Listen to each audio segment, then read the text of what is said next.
Welcome to the Derby Canyon Cabin. This is an off-grid oasis. This is my headquarters at the Derby Canyon Retreat, and where I stay while I'm working on projects and building the structures that you've seen in the other buildings. We just purchased this cabin last year. It's about 600 square feet. Definitely meets the basics very well.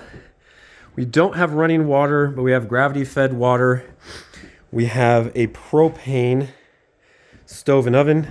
I also have a smaller propane cooktop, which is a little bit more convenient. It's also portable and you can take it outside and all that good stuff. We have a dining table. We have a couch.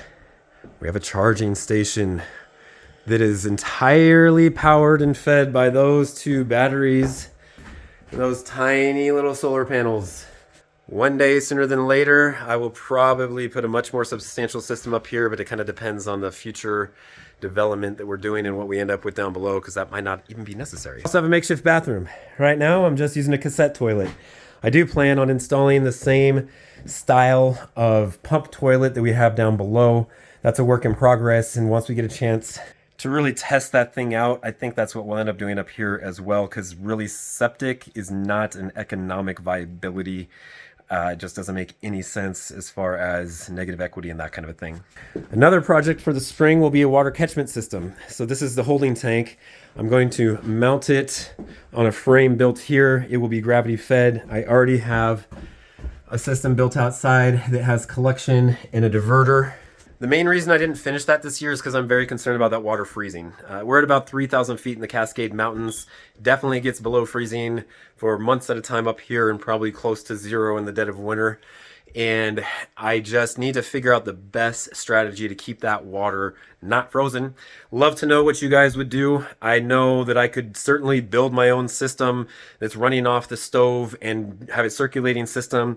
I'm also playing around with the idea of a solar powered water fountain, basically, that I would submerge to just create movement, and also an installation of the tank itself. I mean, there's a lot of different ways to skin this cat, for lack of a better word, and so I'd be curious to know what you guys have tried in your off-grid settings, and maybe a cheap, low-energy way to keep that water not frozen in those pipes, not bursting when I'm not here for as much as a month or two at a time.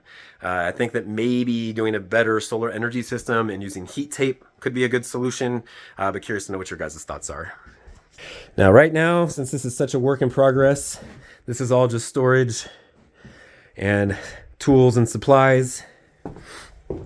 We have a loft, and there's, of course, the wood fire stove, which I cook on more than half the time I'm here, good old cast irons, and our loft, which has air mattress, not a bad space up here. We have sleeping pads that we don't really utilize, backup propane, rat poison, and a king-size mattress goes up here really well.